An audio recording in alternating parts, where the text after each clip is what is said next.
Bet, yra vienas didelis bet. Nuostabi architektūra, puikus projektas, bet projektas, kuris nužudė tam tikram laikui Laisvės alėją. Ir tam tikra bohemija, kuri buvo dar saugoma Kauno mieste. Tai mes čia galėtume šnekėti apie iš esmės tą susiformavusi nuo nepriklausomybės monopolį, kuris iš esmės ir nužudė tas mažas parduotuvėlės ir tuos mūsų džiuzevės panašiai. Pasirodys nepopuliarus dėl valdovų rūmų, bet kaip pastatą, aš jau nevertinu kaip autentišką, bet kaip funkcinę paskirtį, pavyzdžiui, ir kaip dabar gyvasti jo, kiek jis turi gyvybės, aš tai vertinu teigiamai. Tai žodžiu, ta prasme, jeigu mes kūrėme architektūrą, kūrėme erdvę, arba dirbame erdvėje, kurioje yra senoji architektūra, grįžtų prie to kamuoliuko, kuris rieda, kad tai netaptų išgyvenimo architektūra, o kad tai taptų gyvenimo.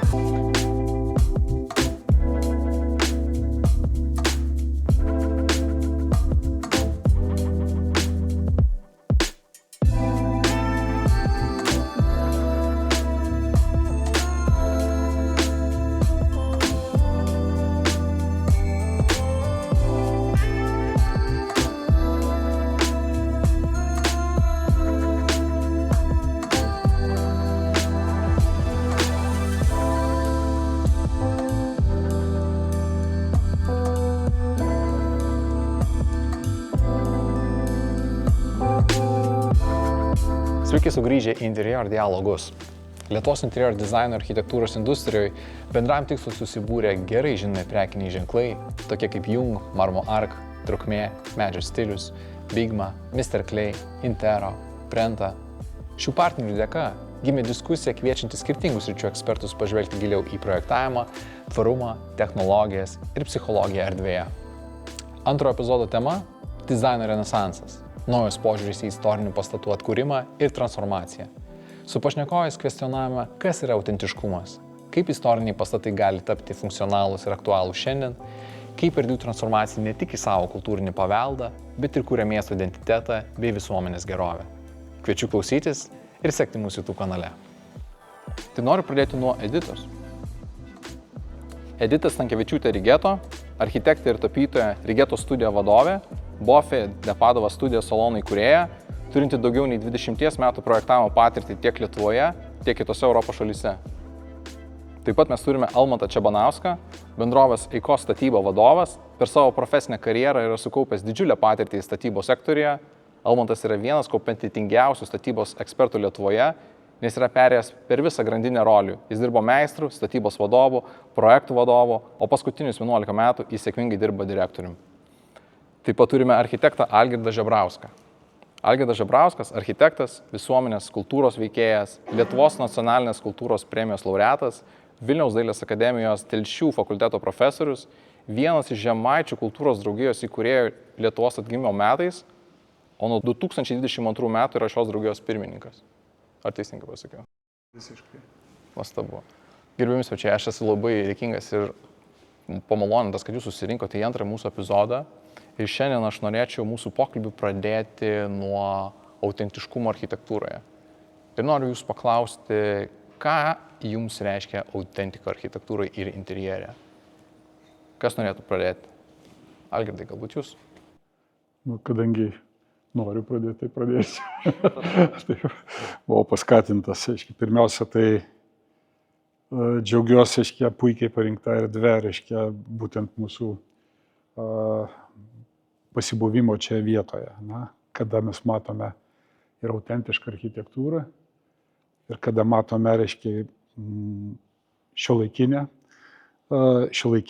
sakykime, jos interpretavimą, nepažeidžiant senosios architektūros, būtent ją išryškinant. Tai manau, kad autentika šiuo atveju išlošia labai stipriai, todėl kad mes išsaugojome tai, iš tikrųjų, kas mus daro tais žmonėm, kurie gyvena šitoje erdvėje.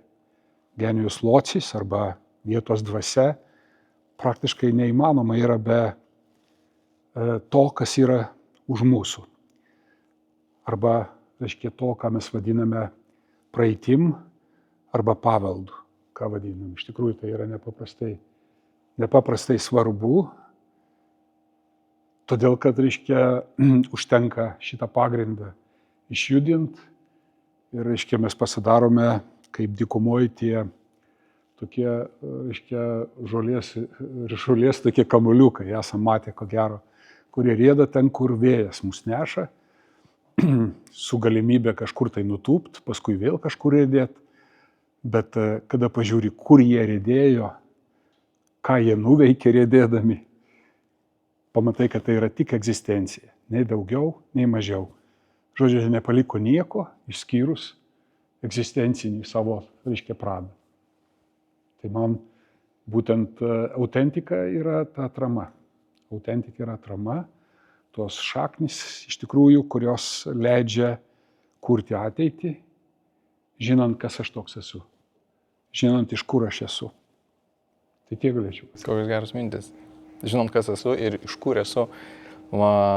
Tikiu, kad tai rezonuoja Editai. Edita, pasidalink savo patirtimi. Kas tau yra autentika architektūrai ir interjere? Nu, faktas, mes kada tą žodį naudojam autentika, tai iš esmės kalbame apie tam tikrus istorinius artefaktus, šnekame apie tam tikrus stilius ir panašiai. Aš autentiką galbūt galėčiau ir praplėsti šiek tiek, nes aš skaitau, kad ir mes esame autentiški, gyvendami čia ir dabar.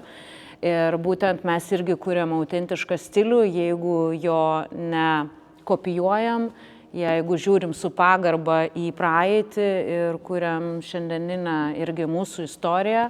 Ir ta autentika, mūsų istorinė autentika, aš manau, ateities kartoms irgi bus svarbi. Tai man labai yra svarbus iš tikrųjų tas autentikos toksai, kaip pasakyti, savokai iš esmės. Kaip žmogaus, kaip gyvenimo, kaip siekių tam tikrų ir požiūrio. Ir kaip aš sakau, niekada pats nesukursi savo autentikos, be abejo, jeigu reaguosi, kaip sakyta, paviršutiniškai į tai, kas yra, neskanuosi gyvenimo, neskanuosi, reiškia, praeities, tai mano toksai požiūris į autentiką. Ačiū. Almantai, koks tavo ryšys su autentika? Sakykime, autentika, pats išsaugojimas, minties išsaugojimas, tai turbūt vis dėlto yra gerbiamų laidos svečių kitų, ne? Duona, pareiga ir taip toliau. Mūsų mano kaip statybos sektoriaus atstovo pareiga yra gerbti tą praeitį, ne? Ir sakykime, stengtis padaryti viską, kad kiek įmanoma jo išsaugoti. Tai yra ne statybininkas yra kūrėjas, realiai iš principo, ne, bet žinom, tikrai blogų pavyzdžių būna, kai statybininkas tampa griovėju. Ar ne? Tai pagrindinė mūsų pareiga, misija yra, sakykime, nesugriauti, nepasiduoti kartais kažkokiam spaudimui visuomenės, ar ten finansiniai dalykai, terminai panašiai ir nepadaryti žalos tam, kas jau yra sukurta. Nes, sakykime, jeigu visi galvotume taip pat, tai turbūt ir išliktų daugiau ten istorijos ir kitų fragmentų, nes labai daug dalykų sugadinama per momentinį tą mūsų kaip statybos rangovų misija yra išsaugoti ir gerbti tai, kas yra sukurta. Paminėjai statybininkus, aš dar galiu paminėti, kad statybininkai kartais būna ir dizaineriai, ir architektai. Jie irgi eina iš tą rolę. Stebėtinai dabar jau laikas pasikeitė, kuomet iš ties matom, kad tai yra laikas, kuomet jau daugiau supratimo yra, kad yra pažįstamas procesas jiems. Ir jie net patys išdrįsta užduoti tos klausimus, kada vyksta kokia renovacija ar statybos senamiestyje, jau net išgirstų tokį klausimą, ką mes darysime su tuo istoriniu tinklu arba kažkokiais fragmentais. Tai matosi, kad tai liudija, kad žmonės masto, kad tai yra jau vertinama. Ir kalbant apie pagarbą praeičiai, pagarbą patirčiai ir tą informaciją, kuri išsaugota senuosiuose interjeruose ir architektūroje, norėčiau organiškai pereiti prie Edita tavęs. Nes aš žinau, kad 200 metų senumo Garliavos evangelikų liuteronų bažnyčioje įsikūrė tavo naujoji studija. Ir čia yra išties įdomi istorija. Ir aš labai norėčiau, kad tu pasidalintum su mūsų klausytojais ir mūsų auditorija savo patirtimi, kaip tau sekėsi, nuo ko viskas prasidėjo ir kaip visą tai pavirto į tokį nuostabų kūrinį? Prasidėjo tai nuo to, kad aš ją visų pirma pamačiau. Kaip aš sakau, visų pirma turi pamatyti ir tada šituose dalykuose, kada kalbam apie būtent paveldą ir panašiai, tu turi pamatyti, turi įsimylėti ir tada jau prasideda tam tikri veiksmai. Aš kaip sakau, tikrai tai nėra susiję nei su verslu, nei su paskaičiavimais, nei panašiai. Tai mano tas pirmas pamatymas įvyko iš tikrųjų prieš 2 metų, aš kalbu prieš 15 metų, tuomet, kada aš pati buvau tik grįžusi iš Italijos, nes gyvenau tenais daugelį metų ir tiesiog verslo reikalais vis laik važinėdavom pro tą apleistą pastatą ir kilo mintis paklausti, o gal jis yra parduodamas, gal jį galima būtų įsigyti ir atstatyti. Tai va, tai toks ir buvo pirmas reiškia, prisilietimas prie jos. Moteriškai paprastai buvo surasta telefonas, reiškia, liuteronų evangelikų ir užduotas klausimas. Matom, kad jūs šito pastato nerestauruojate, nieko nedarote, gal būtų įdomu jums jį parduoti. Tai va, tai tuo metu mes įsigijome kartu su mano darbiniu partneriu, reiškia, šitą bažnyčią, darėme projektą, tuo metu nebuvau aš nei architektė, tai buvau baigus dailės akademiją, tai buvau susijusi stipriai su menu, bet tikrai neturėjau jokio išsilavinimo architektūrinio. Na ir po projekto parengimo, kada paruošėm sąmatą, tuo metu sąmata pasirodė labai stipriai viršijanti mūsų lūkesčius ir buvo priimtas sprendimas, man asmeniškai labai skausmingas, kad vis dėlto šitą pastatą reikia parduoti. Va, mes jį pardavėm, praėjo daugelis metų, taip kaip jisai stovėjo, taip ir stovėjo. Žinojau, kas jį nusipirko, žinojau, kad ten tokios ganėtinai irgi sudėtingos situacijos buvo iš tikrųjų su tais naujaisiais savininkais. Per tą laiką aš patapau architektę, per tą laiką pradėjau eiti, kaip sakyti, gilį ir šitoj sferoje. Ir tas pastatas, kaip sakau, jis man visą laiką ir buvo. Bet žinau, kiek tai kainuoja, žinojau, kas tai yra ir sulaukus tam tikros brandos, tiek kaip architektė, tiek tiesiog nepaslaptis reikia ir finansinės tam tikros brandos tuos dalykus daryti. Susiradau savininkus ir paprašiau, kad man pateiktų pasiūlymą. Ir aš ją įsigijau kaip vienintelė, be partnerių panašiai ir tyliai po truputėlį per 4 metus ją paverčiau tuo, ko jinai yra dabar. Tai va, tai ta mano istorija, jinai tokia ganėtinai ilga, kaip sakyt, jinai susijusi su dalimi mano gyvenimo. Tai nebuvo toksai greitas sprendimas ir dabar faktas daugelis sako, tai kaip mes jos nematėme. Tai va, tai taip, ta bažnyčia pačiam centre Garliavos, prie pat Kauno, nežinau, kiek iš Kauno žmonių esat šitoje auditorijoje. Daugam jinai buvo akise, bet iš tikrųjų dėja žmonės domėjosi daugiau sklypu, bet ne pačia bažnyčia, nes sklypas yra pačioj centriniai daly ir visi norėjo daugiau, kad jinai sugriūtų, sudulėtų ir jos nebeliktų tam, kad galima būtų pastatyti prekybos centrą. Tai va, tai įsikišom, išgelbėjom, padariau tai ir labai džiaugiuosi. Ja. Ir jūs nenugriovėte to? Ne, vienareikšmiškai čia va šita tema ir buvo. Ir pavyzdžiui, aš kai sakau visą laiką su paveldu ar panašiai, realiai, na, jeigu tu ateini į paveldą, tai visų pirma turi suprasti, kodėl tu atėjai ir iš esmės žmonėms, kurie nejaučia jokių sentimentų, tai negalima iš vis prisiglaus prie to dalyko, nes tai yra, kaip sakau, tai yra rankų darbas, ten ir projektavimas vyksta visiškai kitaip, ten ir statybos vyksta visiškai kitaip, praktiškai paruošti kažkokių galutinių sąmatų ir panašiai, tu nieko nežinai, nes tu nežinai, ką rasi padaręs vieną arba kitą tyrimą. Ir šitus dalykus, kaip sakau, turi tikrai imti žmonės, paveldinius objektus, tie, kurie nori kurie jaučia tą estetiką ir nori ją išsaugoti, nori ją pabrėžti. Vienareikšmiškai susidūrėm mes irgi su tam tikrais ir ribojimais dėl paveldinių tam tikrų vertybių išsaugojimo, kurių nebuvo. Tai šitoj vietoj mano kaip architektės yra pozicija labai aiški ir konkreti, ganėtinai gal kažkam jinai yra tam tikra prasme kategoriška, bet aš sakau, kad mes turime išlaikyti tas, kas yra, restauruoti, jeigu galime, tai restauruoti su tom pačiom priemonėm, kuriomis buvo naudotasi tuo metu ir gink dieve neimituoti.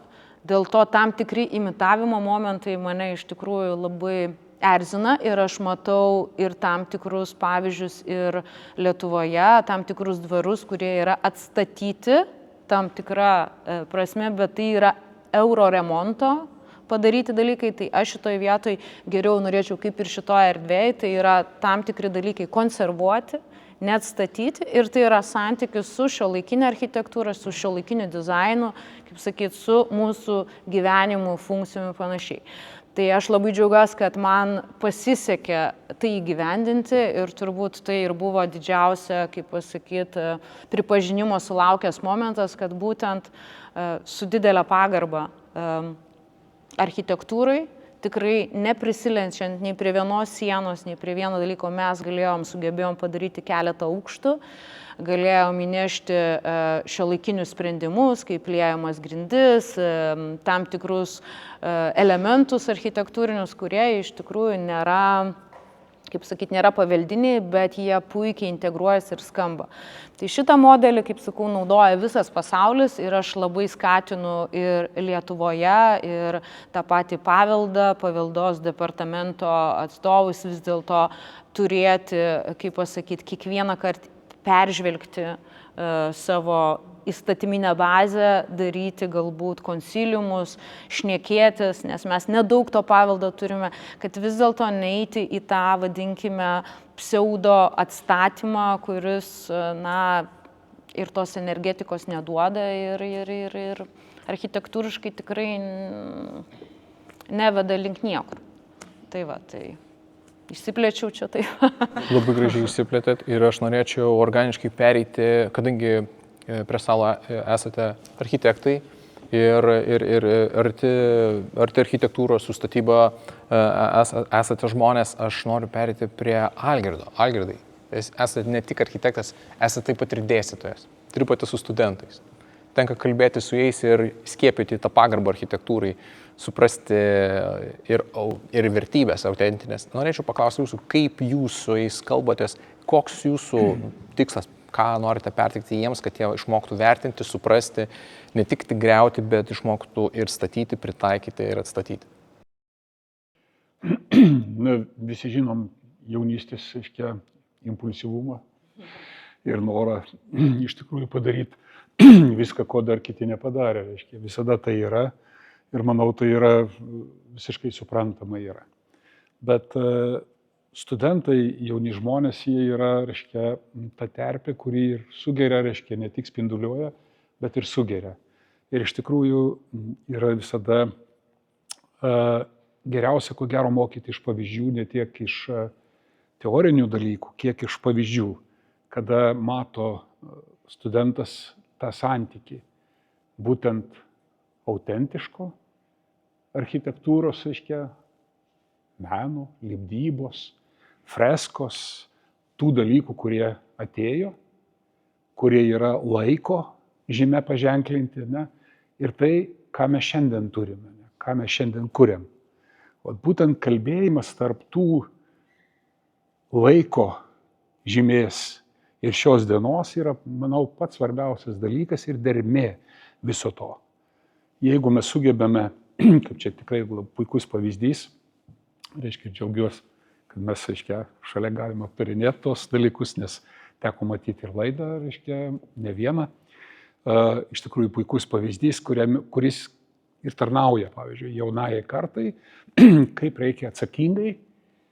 Tai neturi tapti, kaip čia pasakyti, neturi tapti, konstanta.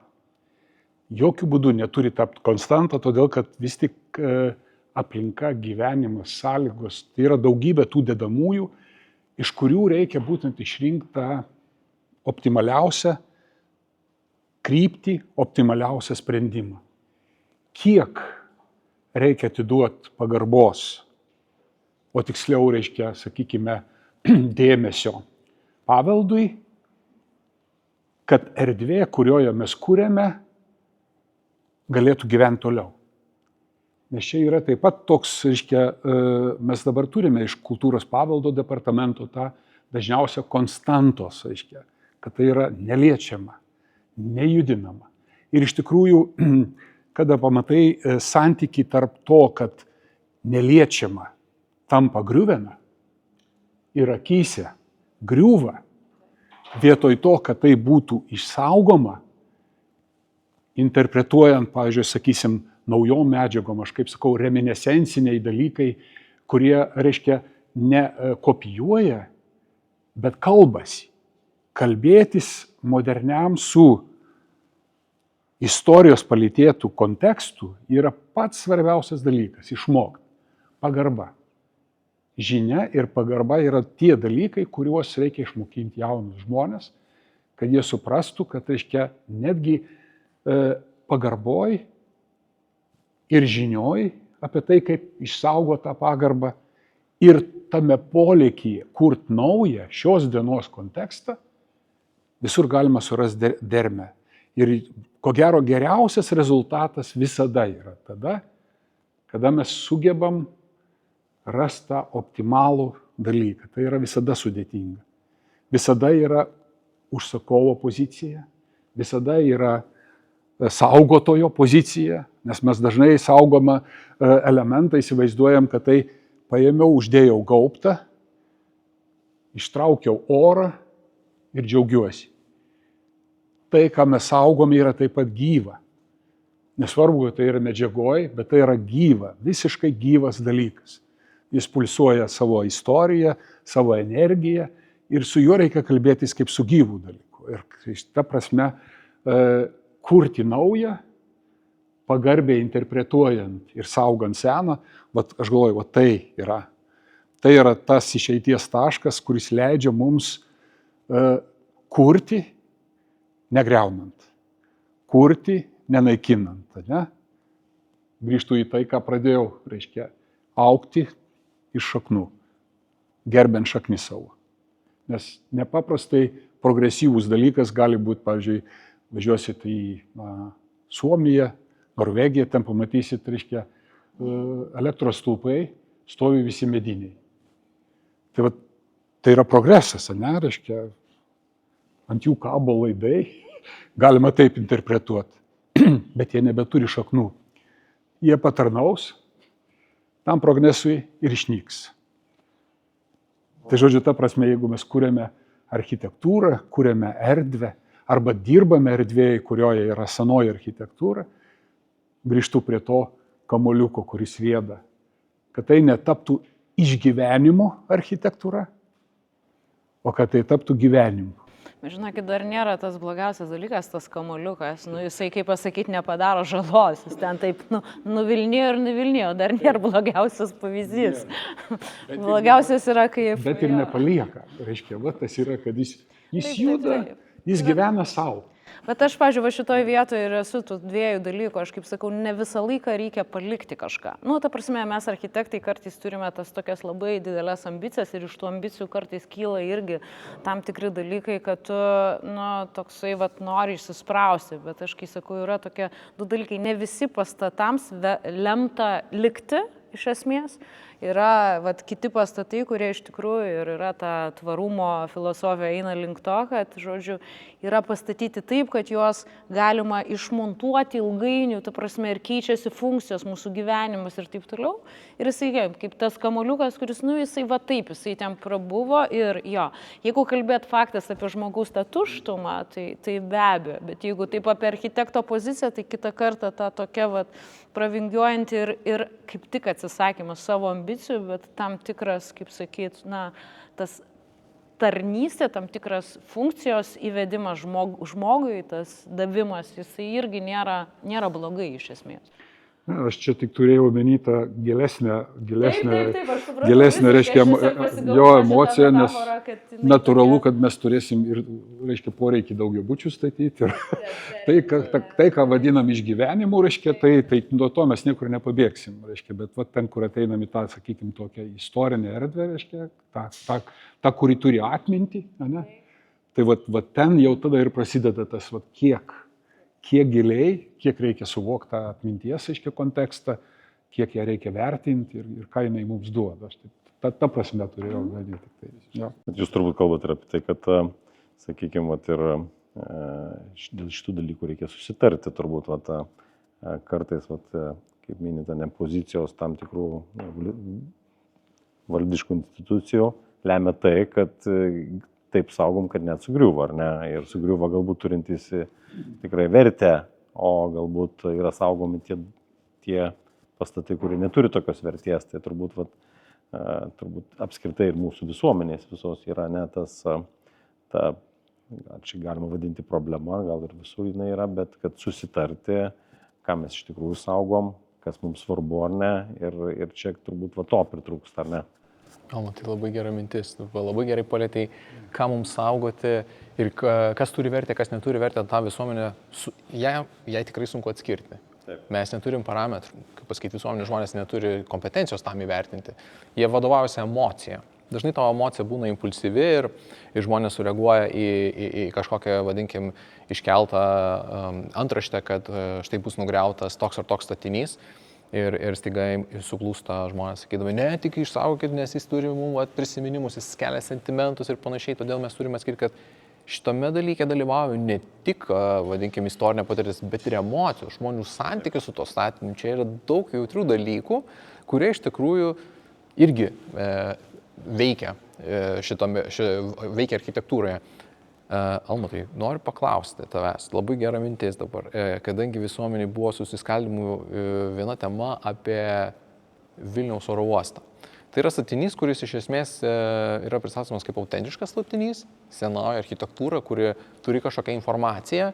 Yra dalis visuomenės, kuri nesutinka, kad tai būtų griaunama ir statomas naujas reprezentatyvus oro uostas Vilniuje.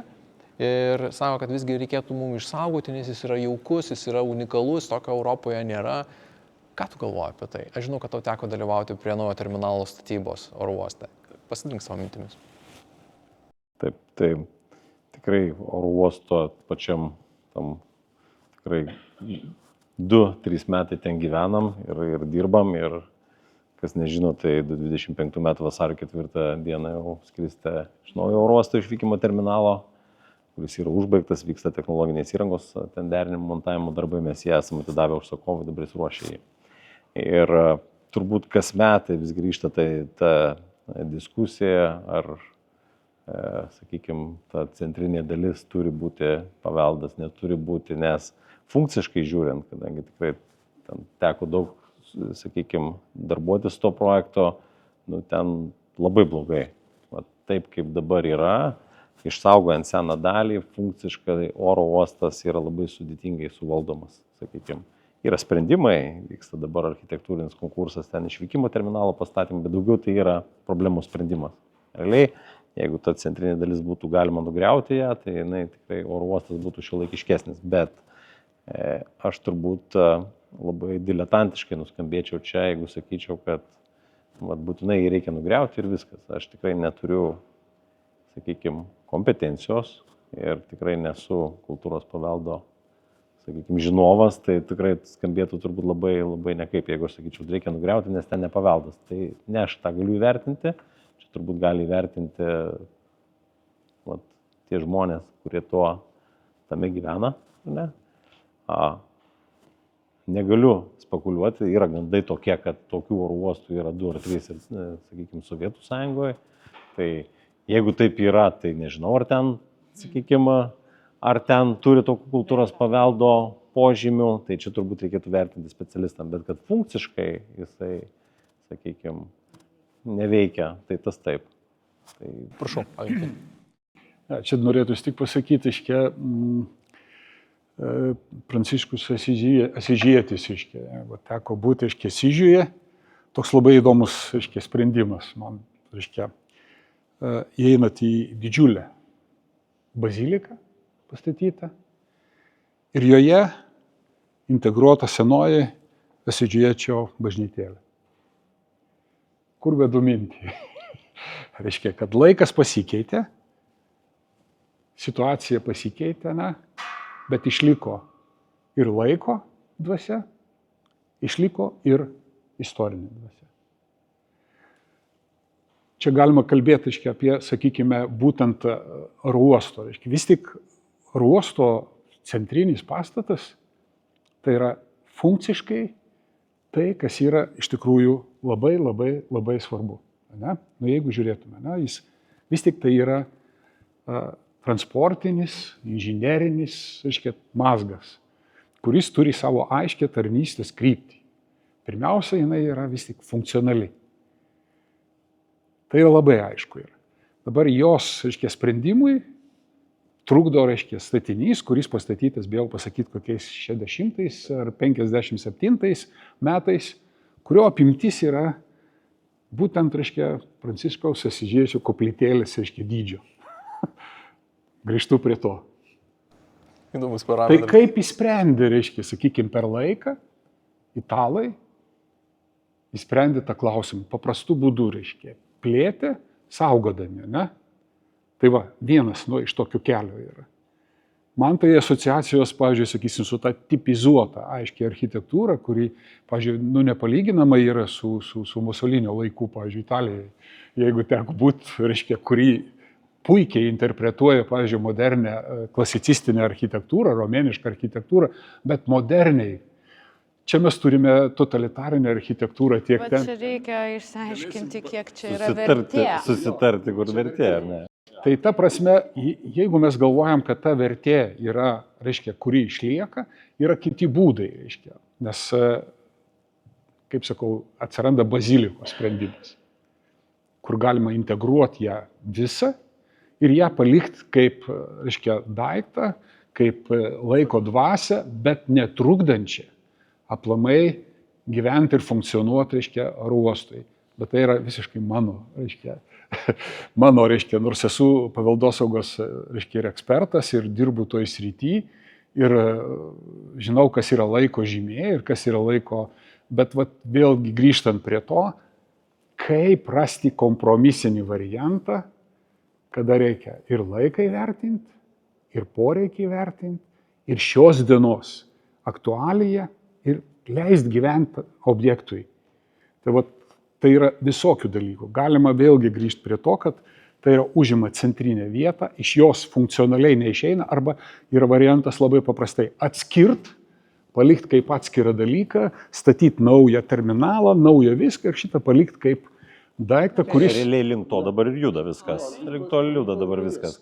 Kurį palikti, galbūt funkciją įtraukti, nežinau, muziejų daryti, maitinimą daryti, dar kažką daryti, kitoj vietoj, bet jis, neturi tapti tuo centriniu dalyku. Čia yra didžiausia, man atrodo, problema, bet mes nuėjom į ko gero, ne į tas lankas nujojom, labai toli į profesines. Bet manau, kad čia labai gerai. Projektavimas prasidėjo.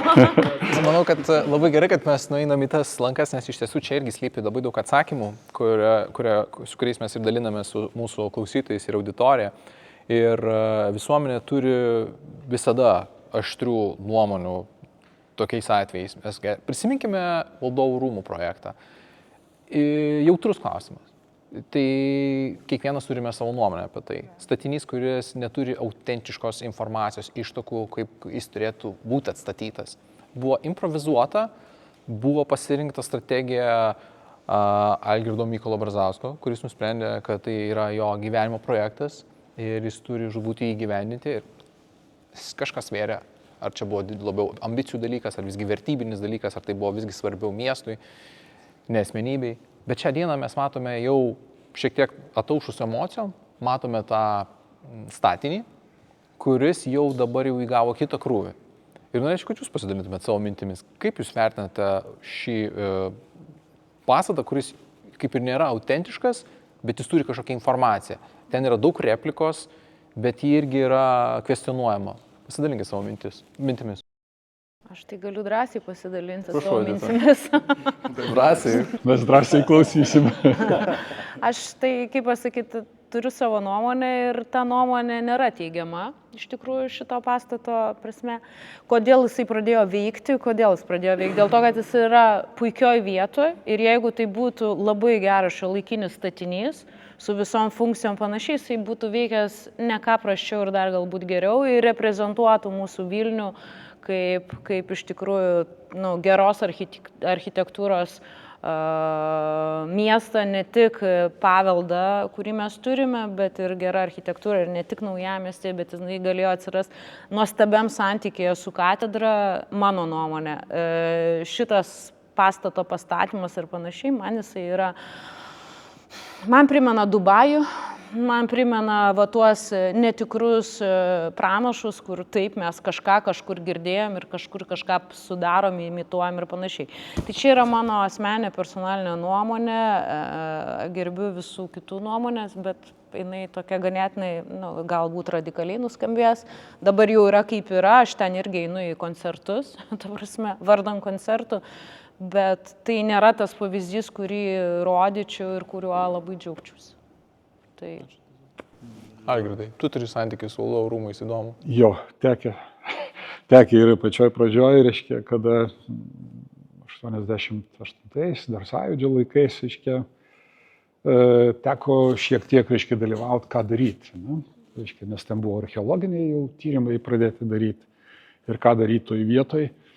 Ir man kaip architektui, reiškia, visada knedėjo tos vietos, reiškia, sakykime, prasmė ir gyvybingumas. Reiškia, jeigu mes žiūrėtume į urbanistinį audinį Vilniaus, tai visos pagrindinės, reiškia, kraujagyslės, gatvės, viskas subėga ir natūraliai subėga istoriškai svarbiausia miesto vieta, pilių vieta. Ne? Tai yra svarbiausia vieta, vienareikšmiai. Ten mes turėjom, reiškia, istoriją, nugriautą, likę yra tik tai pamatai, o intencija buvo netgi architektų suvažiavime, reiškia, teko kelti idėją, mes rinkom tam parašus ir dalyvavom, reiškia, tuo metu, reiškia, smagiai visuose tuose nepamirštamuose iš tikrųjų įvykiuose, reiškia, kad atėjo laikas vis tik, reiškia, spręsti tą klausimą. Ne? Pasaulyje mes turim pavyzdžių, pavyzdžiui, sakykime, visiškai neseniai norėčiau aplankyti ir gal pavyks, reiškia, kitais metais Berlyno, reiškia, būtent Berlyne atstatytus karališkuosius rūmus. Nežinau, gal teko. Ten, reiškia, būtent nueita pasirodo tuo principu, kurį mes ir deklaravom. Kaip architektai, būrelis žmonių, kad ta autentika, kuri yra apačioj, jinai vis tiek turi būti išsaugota vien dėl paprastos priežasties. Dėl to, kad mes turime orą, kuris, reiškia, neleis ilgai gyventi, reiškia, atkastiem pamatam, reiškia, jie tiesiog suirs ir mes jų neteksim. Vadinasi, antstatas vienokiu ar kitokiu būdu būtų kaip ir reikalingas. Tai aš mėginu dėstyti logiką. Ne?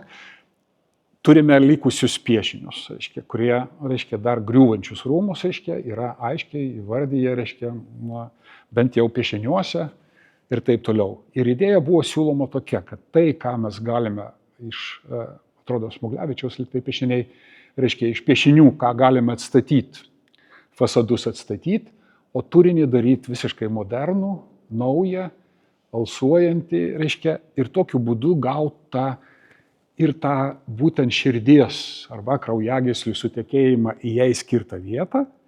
Ir ten idėja buvo, reiškia, grįžti prie, pavyzdžiui, prezidentūros, reiškia, kaip idėja buvo tokia. Daryti prezidentūrą tokią, kaip pasakyti,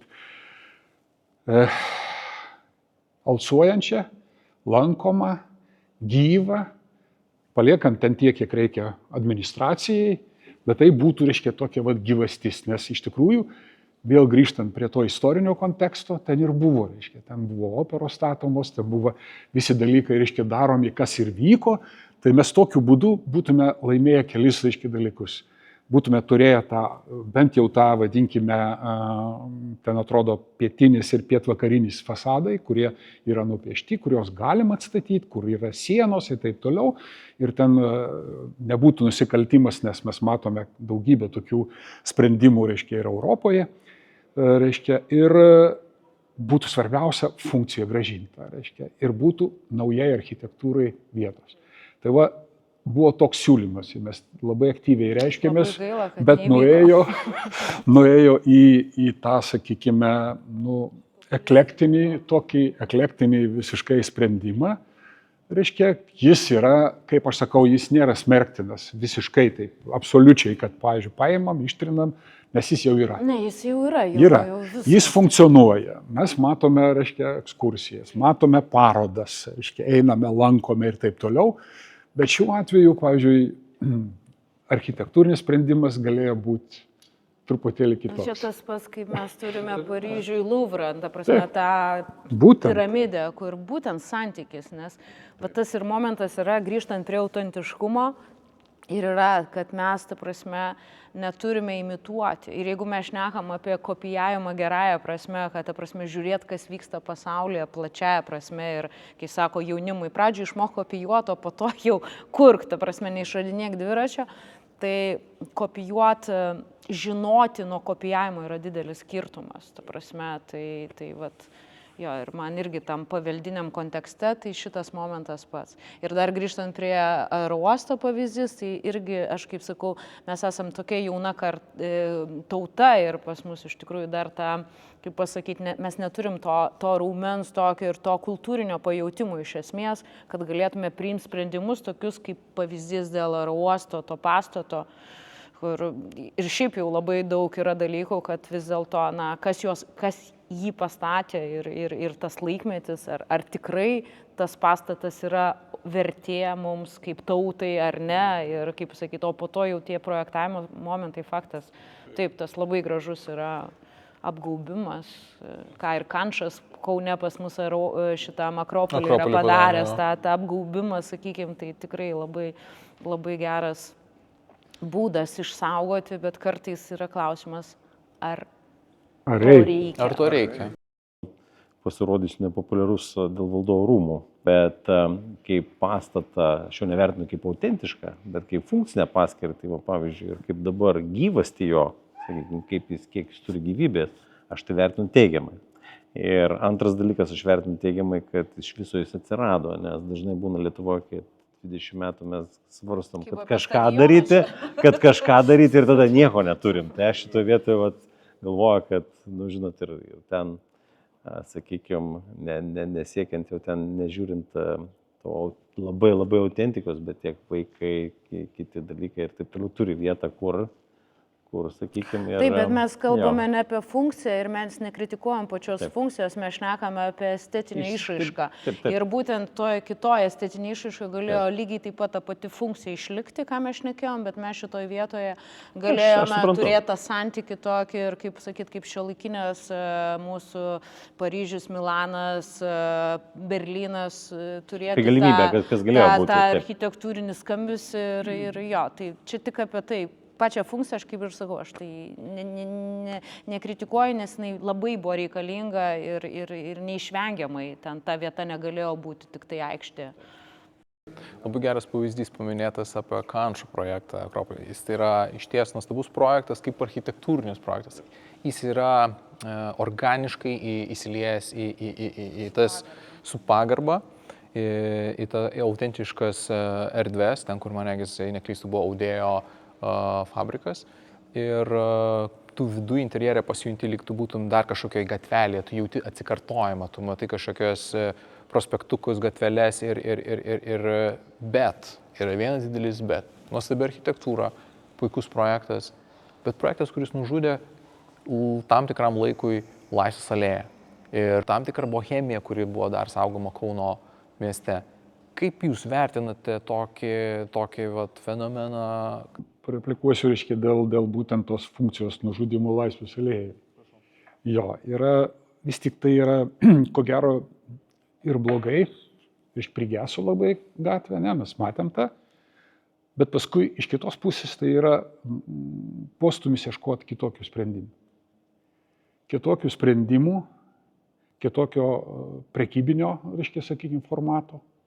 Kas turėtų atsilaisvti Laisvės alėjai? Nepakonkuruos Laisvės alėja, pavyzdžiui, pieno pardavimo, reiškia, srityje. Nėra šansų. Nes, aiškiai, didėjai centrai supirks, pagamins ir parduos vis tiek pigiau. Tai natūralu. Tai vadinasi, į šitą formatą turi ateiti visiškai kiti dalykai. Reiškia, maitinimas, kultūra, rankų darbo labai daug reikalaujantis dalykai, ne? Kurie, reiškia, gali užpildyti, ko niekaip sektorius nepatems, reiškia, sakykime, didžiųjų centrų. Yra valstybinė politika, kuri kai kur dirba, kad, pavyzdžiui, sekmadieniais, šeštadieniais yra neleidžiama dirbti didiesiam centram, kur leidžia pulsuoti mažosiam parduotuvėlėm. Ne? Mažoji parduotuvėlė dirba kitų klausimų, ji dirba regioninių arba kvartalinių principų, kur reiškia daugybė dalykų. Bet tai yra jau tokie dalykai, kaip, pavyzdžiui, sakykime, Italijai, pas Giuseppe, reiškia, perka visi Giuseppės draugai. Visi, reiškia, nors ir brangiau, bet perka ir parduotuvėse. Edita gali pasidalinti savo. Jūs palėtėt labai skaudžią vietą, iš esmės, vat, apie tą Akropolių nužudymą, tai čia mes iš tikrųjų tokį jau paliečiam, kaip sakau, aišku, architektūra yra labai platu. Ir šnekant apie tą nužudymą, tai mes čia galėtume šnekėti apie iš esmės tą susiformavusi nuo nepriklausomybės monopolį, kuris iš esmės ir nužudė tas mažas parduotuvėlės ir tuos mūsų Giuseppės panašiai. Ir kai mes turime tuos monstrus gigantus, kurie iš tikrųjų uždirba ir valdo ir panašiai, tai jeigu mes tai būtume decentralizavę ir išskirstę mažiems, tai viskas vyktų. Tai faktas čia yra, kaip pasakyti, tikrai ne architektų sugalvota ta vieta buvo ir tai buvo tiksliniai padaryta ir didieji miestai ir tos Europos kultūros sostinės, jos gyvenime, detaliuosiuose planuose tu niekados negausi, kad tau šalia katedros atsirastų prekybcentris, ta prasme, bet kokio mastelio. Ir tai yra faktas, tai yra tam dalykai, kuriuos, manau, mes kaip valstybė turime išgyventi ir atsirasti mažiems verslininkams šalia šitų didelių centrų, kuriuose šilta, kuriuose akcijos, kuriuose viskas ir ten Laisvės alėjai nuomotis patalpas ir daryti. Mes patys turėjom tokią iniciatyvą, mes prieš 4 metus buvom atsidarę būtent Vilniaus gatvėje senamiestį tokias kaip ir interjero, aksesuarų, įdomius dalykų. Šalia pas mus buvo vienas atsiradęs irgi diržų gamintos ir taip toliau. Ir tada atėjo COVID, tada Kauno valdžia rekonstrukciją padarė, dabar padarė restauraciją viso senamiestį. Ir realiai Kaunas šiandien dienai kaip senamiestis yra iš viso, jisai patiria tam tikrą genocido formą. Laisvės alėja kažkiek tai atsigavo, senamiestis absoliučiai, jeigu jūs pamatytumėt, tai primena COVID laikus. Tai yra blogai, net ir eglutė jau perkelta yra ten į Laisvės alėją. Dėl to tai yra labai gilu ir labai daug ir aš skaitau, kad kaip bebūtų architektūra, politika ir visa kita turi eiti labai labai šalia ir greta ir, kaip sakau, čia toks palėtimas jau jisai neapsiriboja palei estetinius sprendimus, bet tai jau labai toksai, jo, kaip sakyti, jau galėtume debatus dabar. Jau galima, reiškia, debatuoti, reiškia, kadangi tekę yra projektuoti, reiškia, ne vieną centrą, reiškia, vienas iš jų yra Norfos centras Telšiuose, tai yra senoji spirito gamykla, kuri išgyveno lygiai, ko gero, tą patį, jinai buvo pasmerkta numirti visiškai. Buvo palikta Norfos, aiškiai, sakykime, savininkų jau tada įsigijus palikta be priežiūros, nuėmus sargus ir išgyveno laikotarpį, man atrodo, kokius 8 metus, jau gyveno be stogų, pradėjo griūti viskas, judėti, bet po didžiulių iš tikrųjų pastangų vis tik sugrįžo, reiškia, mes privertėm restauruoti kompleksą, tai yra ne vienas statinys, tai yra raudonų plytų statiniai, 19 amžiaus, reiškia, pabaigos, reiškia, ir vidurio, ir pastatė, ir ten įtalpinom, reiškia, tą dėžutę, ne, reiškia. Atrodytų, Telšiai nėra didelis savo apimtim miestas ir turėjo liktai kažkas tai žūti, kaip Laisvės alėjoje turėjo pas mus Respublikos gatvėje žūti, bet žinokit, nežuvo. Nežuvo, reiškia. Aš tik tai dėl to pasakau, kad yra, matyt, apie tas nišas, kada kalbam, reiškia, aišku, daugybė aplinkybių yra. Ir norėčiau paneigti vis tiek tą mitą, kad didieji centrai yra tik tai užmiesčiuose. Iš tikrųjų teko būti Vokietijoje, Stokholme pačiam centre, prie pat Karalių rūmų, didžiulis kvartalas, kuris yra būtent prekybos centras Briuselyje, reiškia prie pat rinkos aikštės, reiškia yra didžiulis kvartalas, kuris yra kaip centras ir taip toliau. Jie yra, tik tai matyt, yra valstybės politika, ko gero, yra sureguliuota taip, kad netgi jiems esant yra galimybės palikta ir, kaip aš sakau, mažiesiems. Bet čia jau yra nebe architektūros, kaip sakant, priedermė, bet čia yra jau grinai valstybinė politika. Ir jeigu mes nesugebam tų svertų padedančių, aš nesakau, kad ten jie turi uždraust, mes tikrai neuždrausim, gyvenam laisvos rinkos arba laisvos, sakykime, prekybinės erdvės zonoje ir mes norėt galim, bet ne visada galim veikti toj srity. Tai mūsų siūlyčiau pokalbį, sukti į, arčiau, būtent saugomos, erdvės, kur, pavyzdžiui, sakysim, grįžtant, kad ir prie rūmų, būtent valdovų rūmų, kur vat, kaip fenomeną mes galim pasidalinti mintimą, kad tai jis išaugo iš to tokio, biški daugiau buitizuoto arba romantizuoto aspekto, bet ne iš profesionalaus aspekto išaugo, tas rezultatas. Vat, jis yra, jo nepaneigsi, remtasi buvo daugybė kitų dalykų, kaip pavyzdžiui, sakykime, Lenkijos pavyzdžiai, atstatant miestus, kada įdomus labai faktas, kada ateini į Gdanską, pavyzdžiui, įeini į kvartalą, ir ten iš normalių silikatinių plytų tvatinamas, namas, o jo fasadas jau yra visas, istorinis, 16 amžius, jau atkurtas taip pat ir naujai. Bet ten vėlgi yra kitas kontekstas, ryštas, čia jau valstybinių mastelių, ryštas yra atkurt tai, ką prarado per Antrą pasaulinį karą, kas buvo sunaikinta. Ir vėlgi taip pat, bet kuriam mes iš tikrųjų tai dekoraciją kuriam. Bet kad tai egzistuoja ir lygiai taip pat grįžtant prie Berlyno, vėl taip pat yra labai daug, buvo diskusijų, pavyzdžiui, būtent vokiečių, tarp architektų, paveldosaugininkų, ar to reikia, ar nereikia, kas tai yra. Žinot, čia tas pats, kaip dabar pradėti tapyti, kaip sakyti, impresionistinę versiją, taip, ta prasme, vis viena kažkaip tai aš tai prieš tą, vadinkime, kopijavimą buvusių stilių ir, kaip bebūtų, faktas tas populizmas, tam tikras romantizmas, jis yra ganėtinai suvokiamas ir, manau, plačiai auditorijai yra suvokiamas ir jeigu mes turime šiuolaikinės architektūros geriausius pavyzdžius, tai dažniausiai tai būna jau tose valstybėse ir kultūrose, kur tikrai tas išsilavinęs žmogus gyvena. Tai šitoj vietoj faktas, bet ir yra tas momentas, kad net ir grįžtant prie paveldo, tas, kaip pasakyti, ta baimė būtent tos šiuolaikinių sprendimų, šiuolaikinės architektūros ir integracijos į paveldą, jinai yra ganėtinai stipri ir būtent tam tikram biurokratiniuose aparatuose jinai irgi yra labai stipri ir labai yra neapibrėžta. Neturime mes kažkokių tai susitarimų, kaip jūs sakot, kad jų mes neturime. Ir todėl labai dažnai yra pasirenkama, kaip sakyti, tas toksai, tas kaip sako, jau yra tie, jau nenugriausim tų valdovų rūmų, kaip ir gerai, tas paprastesnis būdas, jau geriau tada mes paimituokime, tai nebus taip skausminga, negu padaryti šiuolaikinį ir galbūt klaidingą sprendimą, nes galbūt ta šiuolaikinė architektūra jinai gali iššaukti labai daug neigiamų ir emocijų ir dažniausiai taip ir būna, kaip su ta skulptūra, tuo vamzdžiu, sakykime, Vilniuje, kur diskutuojama jau turbūt 20 metų apie tai.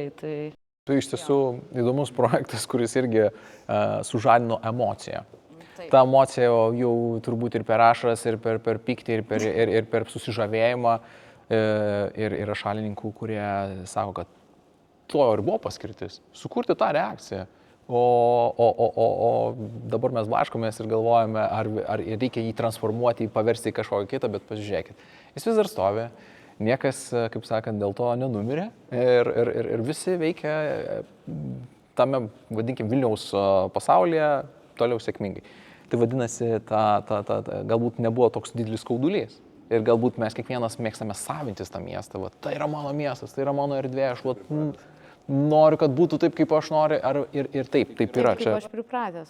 Taip, kaip aš esu pripratęs. Štai gal sakyčiau, dar vienas dalykas turbūt, apskritai turbūt didžiulė problema, ta biurokratinė ar kitaip tariant atsakomybės. Nes šitie klausimai tiek jautrus ar ne. Ir tie žmonės, kurie sprendžia ar organizuoja sprendimą, ar taip turi prisimti atsakomybę nemažą. Ir aš manau, daugelį dalykų Lietuvoje vyksta negerų, ar apskritai neįvyksta dėl to, kad, sakykime, labai sunkiai prisima žmogus atsakomybę. Ir tada, sakykime, sąmoningumas ir atsakomybė priimti sprendimą tam tikrą.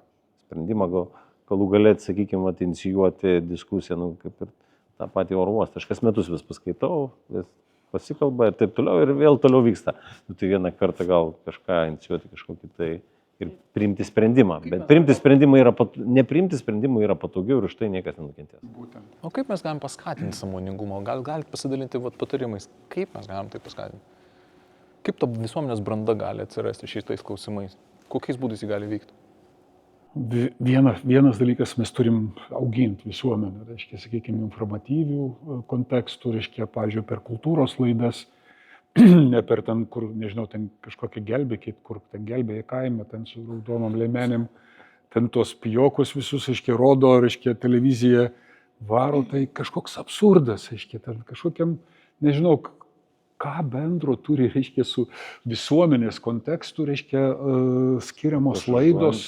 Viena iš populiariausių, tai natūralu, kad ten, reiškia, akistata, man atrodo, aš nežinau, koks ten tas laikraštis ėjo, kur apie vien nužudymus ėjo, tai didžiausi tiražai, nes mes natūraliai skatinam bendruomenę, kuo, reiškia, vat būtent šitais dalykais, reiškia, mes mėginame, reiškia, auginti, reiškia, sakykime, savo reitingus, auginti savo žiūrimumą ir taip toliau. Bet pati esmė yra, tai tragedija yra, nes mes iš tikrųjų tai skurdinam visuomenę, vietoj to, kad mes galėtume žymiai daugiau duoti kultūros laidų. Ačiū Dievui, kad dabar atsirado, reiškia, LRT+, reiškia, atsirado, reiškia, tų kultūrinių laidų, kur jau galima segmentuoti ir reiškia, tiesiog galima pasižiūrėti vieną kitą laidą, kuri, plečia kažką, tai akiratį plečia, kalba apie architektūrą, meną, kultūrą, apie žmonių santykius ir taip toliau. Bet čia mes jau tokį veliamės į labai tokius gilius. Mes kažkaip vis grįžtam į tą patį. Labai gerai. Mūsų emocijos.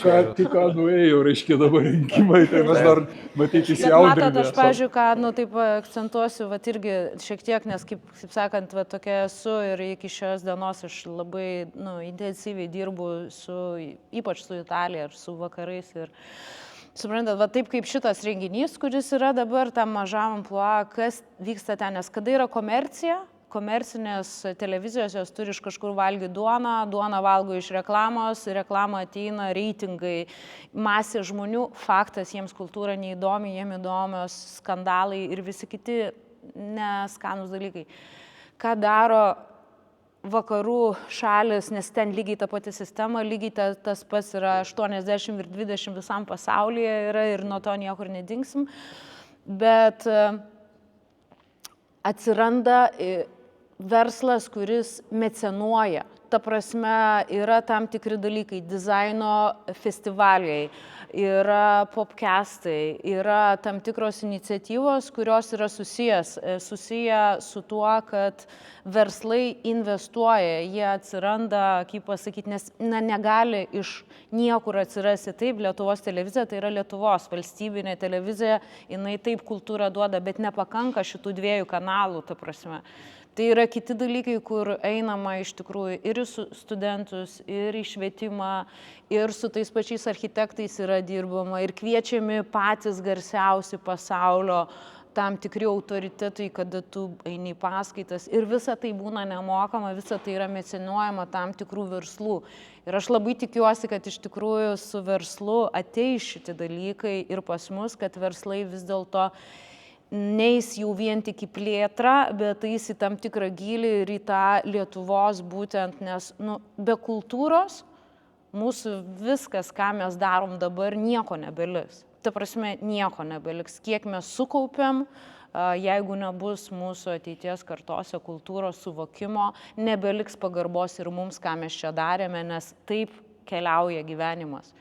Tai vat, tas momentas, jis labai, manyčiau, yra svarbus ir aš labai tikiuosi, kad tas ateis. Vidita, paminėjai reitingus, Taip. Paminėjai dalykus, kurie susijęs su pinigais. Ir aš norėčiau pratęsti tą temą. Ir noriu kreiptis į Almantą.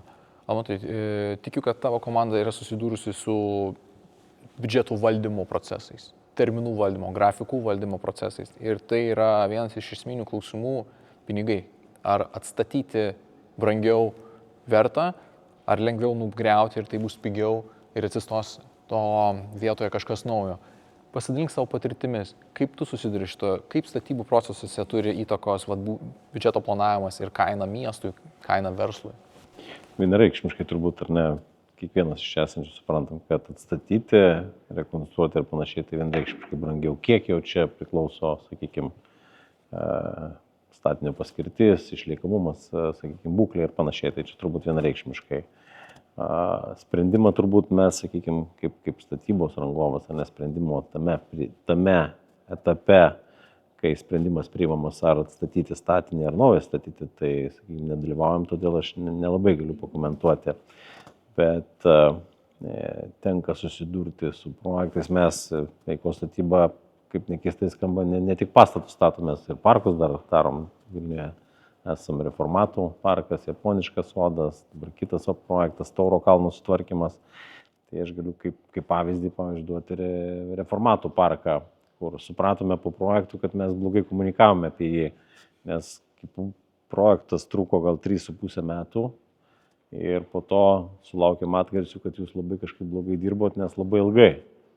O viskas, kadangi prie to projektų teko pačiam irgi nemažai prisiliesti, viskas vyko taip ilgai, nes taip turėjo vykti. Nes ten reikėjo atlikti kultūros paveldų tyrinėjimus, tas truko gal 1,5 ar 2 metus.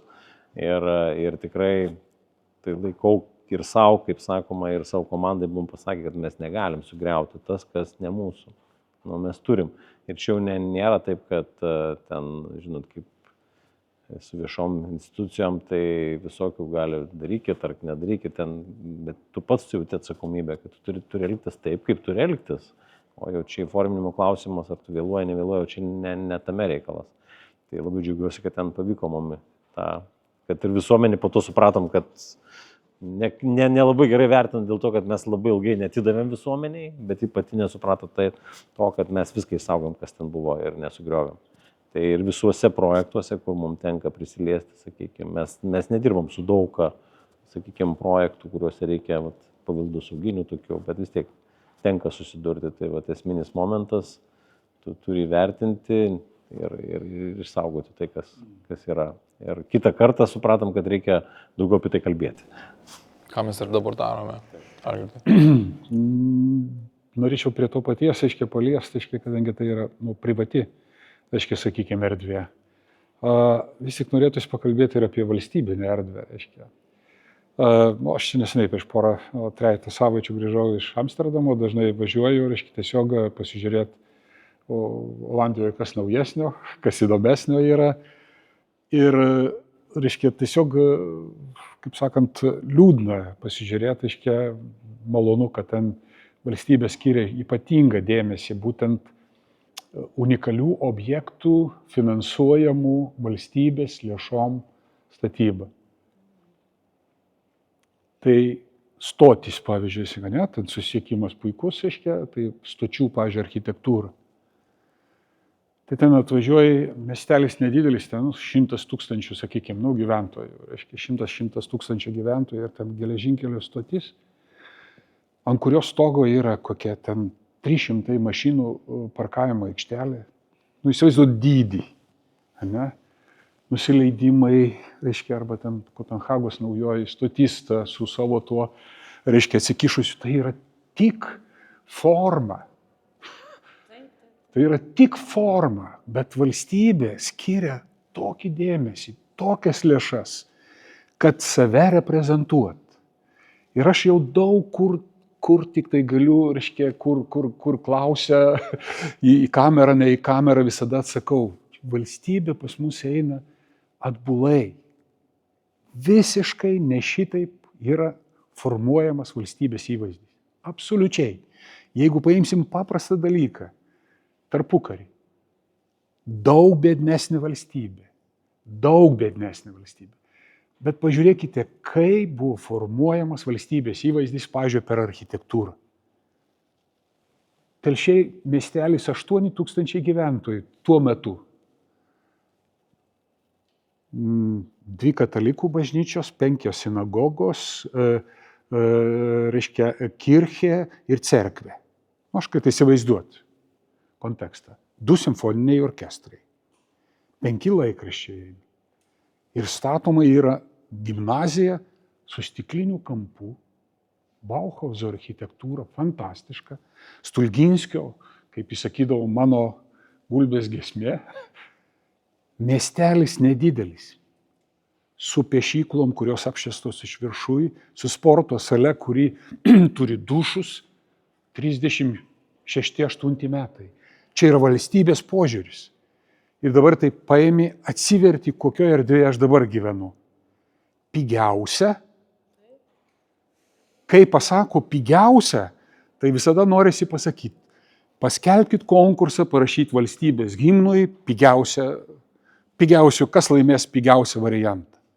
Praktiškai mes einam taip grubiai, bet iš tikrųjų tai mes einam šito, kas yra pigiausia. Pigiausia yra trumpalaikis, blogiausias architektūrinis, sakykime, pasiaukojo kažkas padarė, ten, reiškia, dėl kažko tai, padarė gerą projektą padarė. Bet medžiagos, jeigu tai yra pigiausia, negroja. Jos nedirbo. Dabar Stulginskio gimnazijoje tebedirba visi parketai, reiškia, radiatoriai. Tebedirba visas, reiškia, sakykime, grindų visos dangos puikiausiai. Viskas tebėra gyva.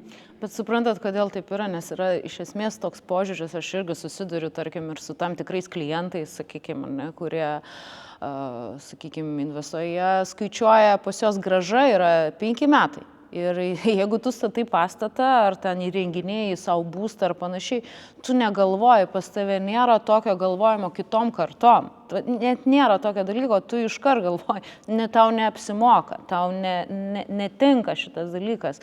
Mes išmokome kažkaip tai vadovautis tas pigumas, bet nesuprasti žodžio racionalumas. Aš visą laiką už racionalumą, už švaistimą pinigų tikrai ne, bet turi būti racionalumas ir vėlgi, ką tu darai ir kodėl darai, nes tarkime, kas vyksta pas mus Lietuvoje, tarkime, pastebėkite, kaip sensta pastatai nauji. Koks yra senėjimas pastatų, ne tai, kad griuvimas, ne apie kokybę šneku, nes mes labai dažnai irgi painiojam kokybę nuo dvasinio nuvertėjimo. Tai yra ištisi kvartalai, kurie yra, pavyzdžiui, 2000 metais pastatyta. Tai kas tai yra 2000 metai? Ta prasme, tai yra tika. Ir mes matome, kad nėra, ta prasme, tos pastatus jau nieko negali padaryti. Ta prasme, juos iš esmės jau yra planas ir Vilniuje ta pati yra tematika, jau griauti tos 2000-ųjų pastatus ir statyti vėl naujus ir vėl tas pats per tą patį, tas vartojimas, jisai tiesiog persismelkia per visur. Ir tai yra didelė problema. Ir būtent ta problema ateina iš greitai ir pigiai. Ir visiškai nėra galvojama taip, kaip galvojo be abejo tuo metu. Jie tai darė kartoms. Tu medį augini kartoms, tau nereikia medžio, kad jis išaugtų greitai. Kas išauga greitai per metus laiko? Piktžolės. Edita, labai gera mintis. Aš norėčiau atliepti, nes tas terminuotas verslo požiūris, taip, tokia realybė, tokia ekonomika. Bet norėčiau, kad mes dabar šiek tiek perėtumėm prie interjerų ir klausimas būtų toks. Kaip Jūs manote, ar broliai Nasvyčiai projektuodami Neringos restoraną, jie galvoja, kad tas restoranas veiks 5 metus ar 10 metų? Kaip Jums atrodo? Jo, interjeras vis tik yra, kaip aš sakau, šiandien. Interjeras yra šiandien. Aiškiai, tą galime tą vieną žodį sudėti, aiškiai, nes mes turime tam tikrą mados klyksmą, kaip jį ten pavadinsim, arba tendenciją ir taip toliau. Vis tik tai yra šiandien. Ar mes turime galimybę kurti, aiškiai, interjerą, kuris bus palytėtas laiko, reiškia, kaip neringa, ne? Interjeras, sakykime, ne? Su visų savo kompleksiniu sprendimu. Ko gero, tokių bus nedaug laimingųjų, kaip aš sakau, ne? Nes interjeras yra, reiškia, vis tik tai, ką mes norime matyti, reiškia, kas atsiliepia laiko dvasiai šiandien. Aš čia prieštaraučiau. Tai taip, bet ne savo, reiškia, ne savo kontekstų visų aplamai, bet aš kalbu, reiškia, taip, reiškia, yra interjerai, kurie kuriami, sakykime, orientuojantis į ateitį, kur yra naudojamos atitinkamos medžiagos, kur yra naudojami atitinkami sprendimai. Nes tai, ką mes norime išlaikyti ilgiau, reiškia, paprastai visada reikalauja daugiau dėmesio ir taip toliau. Tai va čia, reiškia, aš kaip ir studentams sakydavau, reiškia, dėja taip yra, reiškia, mada yra toks dalykas, reiškia, ar tinka ilga suknelė, ar netinka prie mano figūros. Va, aš norint būti madingas, reiškia, vis tiek aš deduosi ir žiūriu, reiškia, kad, reiškia, neatsilikčiau nuo mados. Interjere, man atrodo, ir vis tik daug to, čia mano teorija, reiškia, aš nedirbu interjero srity, dėl to galiu būti drąsus. Va, reiškia, dėl to galiu būti drąsus, reiškia, tai yra toks, reiškia, sakykime, labiau šios dienos, reiškia, sakykime, kūrimas, kas yra be galo svarbu. Kaip jis turi būti kuriamas, kad jis būtų ilgai grojantis, kai jis ilgai tarnautų. Čia visada atsiliepia tie du dalykai. Kokioje architektūroje ir kokioje aplinkoje jis yra kuriamas. Kas yra užsakovas, kokie yra tikslai, kiek aš turiu lėšų šitam dalykui įgyvendinti. Daugybė tų dedamųjų, kurios leidžia, grįžkime, kad ir prie neringos, ne? Tuo metu tai buvo elitinis sprendimas. Iš tikrųjų, tai buvo skiriami dideli pinigai, mes matome, reiškia, ir interjero įrengimą, ir visus kitus dalykus. Ir dar yra tas vadinamas toks atsitiktinumo žaidimas, ne? Ten plaukė, tas interjeras traukė visus, todėl, kad ten rinkosi iš visos Sovietų Sąjungos, reiškia, inteligentija pažiūrėti vakarų. Jis atspindėjo to laiko dvasią ir iš tikrųjų jis apaugo tą, sakykime, aurą, kur rinkosi mūsų intelektualai, kur mūsų daugybė žmonių rinkosi, kur ten su nasvyčiais teko, reiškia, amžinatilsį, reiškia, abiem, reiškia, būti pažįstamų ir nemažai bendrauti, reiškia. Tai va, būtent, kaip sako, tai buvo didelis dalykas, kad interjerą palėtė ta geroji laiko, reiškia, cinktelėjimas, tas geroji laiko dvasia. Bet kiek interjerų puikių to laiko nepalėtė ta dvasia, kiek jų sunaikino. Ir Tauro kavinė, ir ten kitus, reiškia, kai pasižiūri, fantastiški interjerai. Tuo laiko atspindys. Nepasigailėjo laikas. Bet jie ir nepavaldus laikui, va čia yra tas momentas. Tai aš, pavyzdžiui, replikuojant, aš tiesiog, jeigu kas liečia interjerus, yra netgi architektūra. Va šitas palyginimas, kuris mane, iš tikrųjų, aš taip visą laiką stengiuosi irgi tam tikrą edukaciją vesti ir kalbėti, kad vis dėlto mes neturime lyginti mados pasaulio, nes tai yra visiškai kita dinamika. Mados pasaulis turi 2 sezonus. Vasarą mes kalbam apie žiemą, žiemą apie vasarą ir ten yra prototipai, visa kita, visiškai kitaip veikia visas ta struktūra. Ir vėlgi, net kalbant apie madą, tarkime, jeigu tu esi mados žinovas ir tau labai yra svarbu būti madingam šiandien, tai iš esmės tu turi būti ypatingai turtingas, nes tu praktiškai šiandieną esi žalias, toliau tu turi būti mėlynas ir tai yra tam tikras lygmuo ir panašiai. Jeigu mes kalbam apie tą nuosaikesnį ir tą klasiką, tą tęstinį dalyką, kuriame mes jau esam atsiradę nuo Coco Chanel 45 metai, kada moteris susidėjo kelnes ir panašiai, mes turime tam tikrą spiralę ir tam tikri tik niuansai, pataisimai, pakoregavimai vyksta. Tai interjerai yra lygiai ta pati tema. Ta prasme, yra Art Deco, yra Vila Niekė Milane, kuriai ten irgi jau metų, tie patys nasvyčiai ir panašiai. Tas interjeras jis veiktų ir veiktų, lygiai kaip ir čia, yra tam tikri tik prisilietimai, kurie būtų, bet jisai visą laiką bus aktualus. Ta prasme, interjeras negali po 5 metų būti viskas. Arba tai yra visiškai ta toks padiktuotas mados ir mes dabar visi puolame pagal tą madą, nes šiandien madingas yra marmuras. Nu ir visi tada šnai pagal marmurą. Aš tikiu tikrai, kad Nasvytis, kada kūrė, jis nesivadovavo tuo metinę madą, jis darė tai, ką jis sugeba geriausiai. Ir tada, aišku, atsirado rankų darbo dalykai, autentiški dalykai, sprendimai yra, visi va tie dalykai, jie nesensta. Ir mes negalim niekados kalbėti apie kokybę. Nu, ta prasme, susidėvėjo. Susidėvėjimas nereiškia, mes kalbam apie moralinį susidėvėjimą. Tiek interjerą, tiek architektūrą, aš sakau, mes dar tokia jauna esame, 50 metų, ta prasme, valstybė, kurioje viskas buvo naikinama ir viskas, kas sena, buvo negerai. Tai jo, tai šitie dalykai aš manau, kad lygiai taip pat interjerą aš esu labai už tą timeless, už išliekamąją vertę turinčius interjerus, apie tai, kad įnešti kuo mažiau, nes tai yra vėl susijęs su tvarumu ir su visu tuo, ką mes stabdyti vartojimą, stabdyti šitą vartojimą. Ir tada taip, tada ir namai išlieka, jeigu jie yra teisingi, mes grįšim pas savo senelius, mes grįšim pas savo į tą kavinę, kur kažkada man buvo 5 metai valgiau spurgą, ta prasme, ir atsisėsiu ant to fotelio, kuris bus tikrai, gal ir nudrenkštas, bet tai yra va, tas mūsų autentiškumas, apie kurį mes pradėjom pokalbį prieš valandą laiko.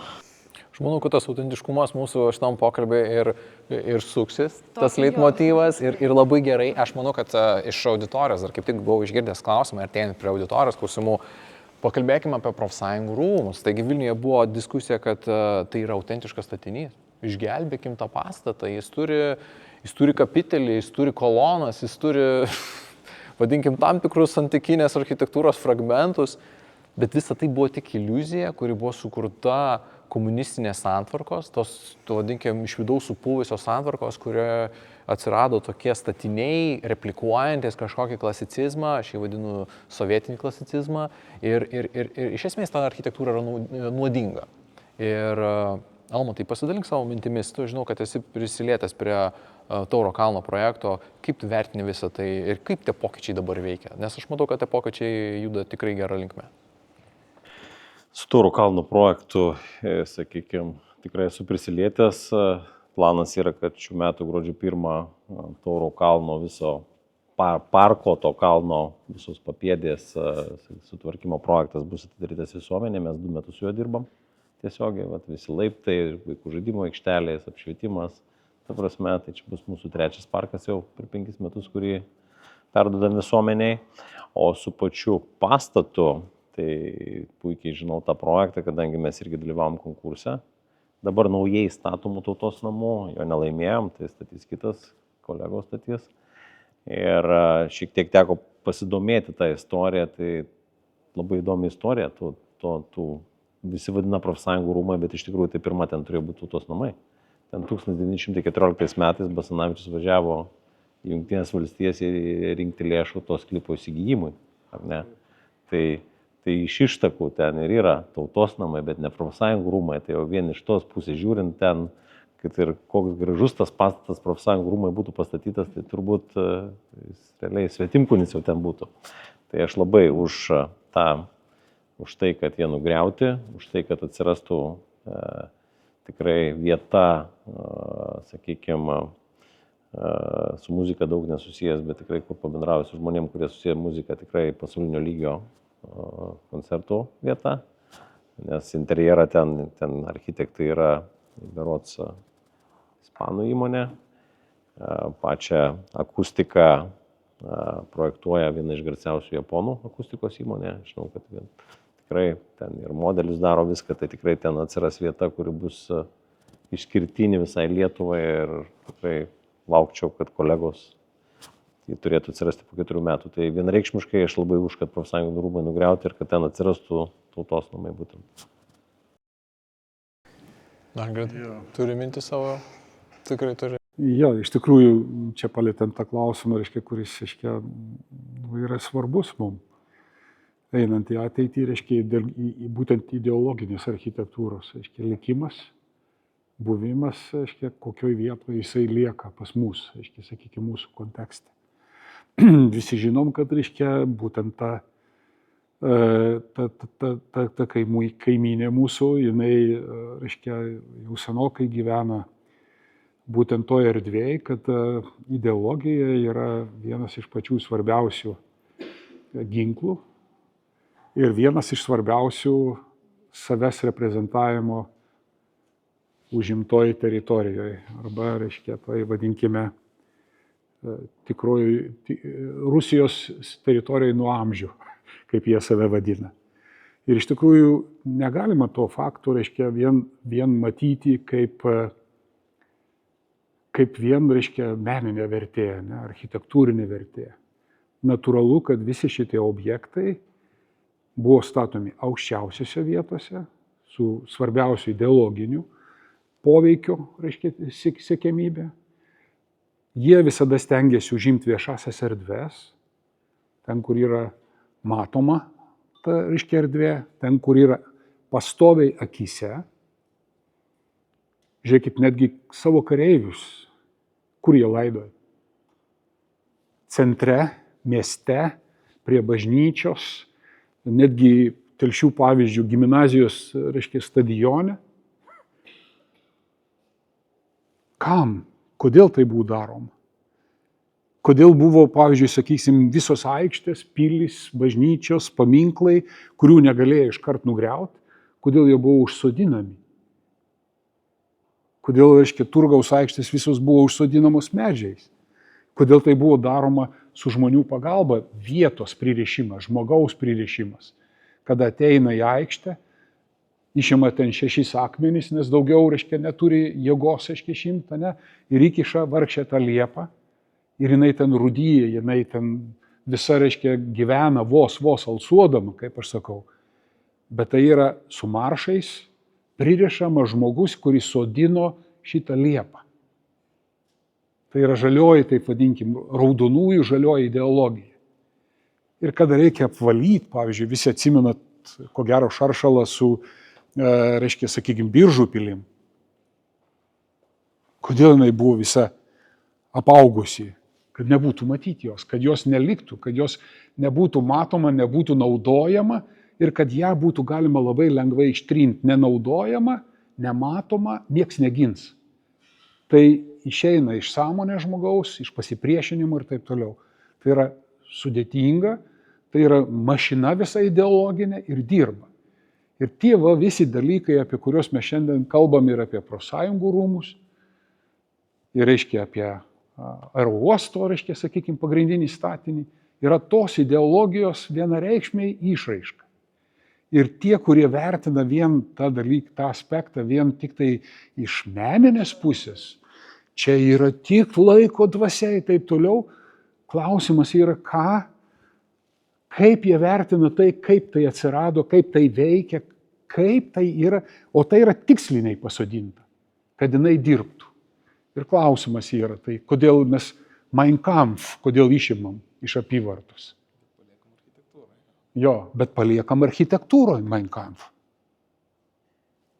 Tai yra sunkus klausimai. Ir čia mes kaip, sakykime, žmonės, kurie dirbam toje srityje, mes taip pat turim daug abejonių, daug įvairių rakursų, kadangi kiekvienas turim savo žvilgsnį, bet mes turime matyti plačiau. Ar Mein Kampf yra svarbiausia? Reiškia ta dalis. Tai yra visiška ideologija. Ir to nematyti, reiškia, ir užsidėtos rožinius sakinius, kad čia viskas yra tvarkoj, čia yra tik menas, mes jau dabar mes nebeatsimenam, tai tie tegu pažiūri, kas Bučioj darosi. Ir sužinos, kas tai yra. Žodžiu, tai yra iš tikrųjų sunkus klausimas ir aš galvoju, kad vertinant tuos dalykus, vertinta turi būti iškia visuminiai. Kaip ir bet kokį sprendimą mes kada priimam. Nieko nėra blogiau už, reiškia, puolimą, daužimas į sieną ir paskui žiūri viešpatie, taigi skauda.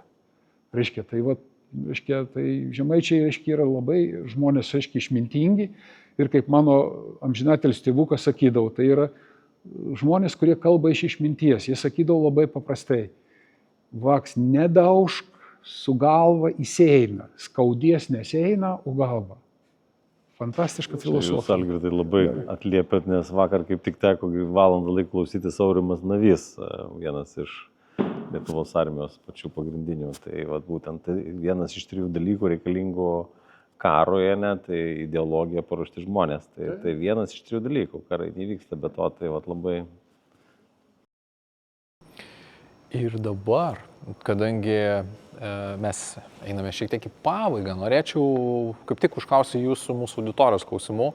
Ir čia yra tokie labai pragmatiniai klausimai ir nežinau, kam adresuoti, bet aš pasakysiu garsiai, jūs kas norėsite, galėsite atsakyti. Tai pirmas klausimas yra, Klaipėdoje vykdoma atgimimo aikštės rekonstrukcija. Atkasti seni pamatai, bet planuojamas požeminis parkingas. Kokie jūsų manimo būtų reikalingi sprendimai? Ar jums teko girdėti apie šitą? Teko girdėti. Kokią nuomonę? Aš nežinau, yra priimtas, aiškiai, aš galvoju, sprendimas.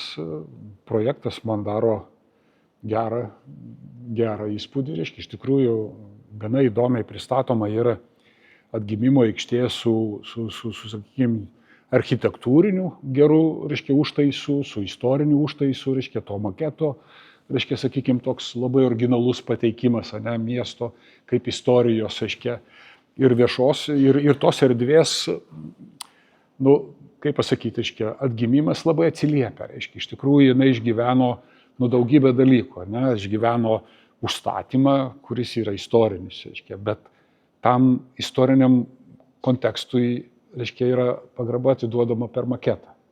Tai man tas imponuoja labai, reiškia, kad tai yra, reiškia, toliau atgimimas taip pat labai gražiai koreliuoja su tuo, kad tas, kuris atėjo, reiškia, jis išėjo. Reiškia, jo neliko, reiškia, ir ta vieta atgimė, reiškia, nes, reiškia, tas, kuris stovėjo, reiškia. Ir atgimimas kaip viešosios erdvės aplamai, kaip viešosios erdvės, reiškia, sakykime, reinkarnacija toj vietoj, atsiradimas, reiškia, yra iš tikrųjų labai prasmingas yra. Nes ta vieta yra vis tiek, reiškia, žiūrint ir funkcinius visus išdėstymus miestų, urbanistinį kontekstą, visą kitą, jinai yra centriniai dalyje ir jinai yra, nu, gerai parinkta. Jinai yra, pavyzdžiui, sakykime, teatro aikštė, Anykės aikštė, ne, reiškia, jeigu žiūrėt, jinai yra istorinė erdvė, jinai turi savo kontekstą, miestas didelis Klaipėdos yra, jinai turi turėti tą tokį jungiantį miestą, ne, išlaikant istorinės erdvės, Donelaičio, tenka tam projektuoti, reiškia, jau nežinau kiek metų, reiškia, bet gal pasibaigs kažkaip, tai reiškia, tie projektai, reiškia, vat, ir daugybė dabar mes turime ir Danės pakrantę, kur galų gale atsisukom į vandenį. Nu tai čia, reiškia, nes čia yra labai sena tradicija, reiškia, kada lietuvius, žinot, tarpukarį vežė lietuvius, jo, kad tarpukarį lietuvius vežė rodyti jūrą, nieks buvo jūros nematęs, reiškia, o ideologiškai tai buvo valstybė nuo jūros iki jūros. Nu, tai yra tas kontekstas, ne, istorinis. Valstybė nuo jūros iki jūros, bet nieks nematė jūros. Tai va, tai čia tokie įdomus, aiškiai, dalykai. Tai aš galvočiau, kad čia yra gerai ir manau, kad vieta yra tinkama, sprendimas yra tiesiog puikus, aiškiai, ir duok Dieve, kad kažkaip tas minas išimtume ir aiškiai, realizuotume tą objektą. Ko linkiu Klaipėdai? Nes klausimas lyg ir suponavo tam tikrai išankstinę nuomonę, bet Algirdai, išgirdus jūsų įžvalgas, vėl kitaip pasisuko, net ir aš kitaip matau dabar šitą projektą. Tai ačiū už įžvalgą.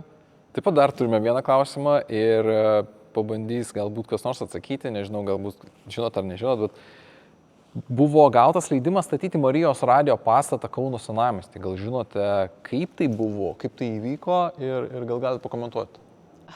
Aš tą pastatą žinau, kaip gavo statybų leidimą, tai turbūt per infostatybą gavo leidimą, sukėlė ir gavo, bet nežinau, čia klausimas, ar tas pastatas tinkamas toj vietoje, gal toks čia klausimas būtų, aš nežinau. Turbūt žmogus stebisi, kad... Kad stebisi, kad toks pastatas išdygo, kaip ir...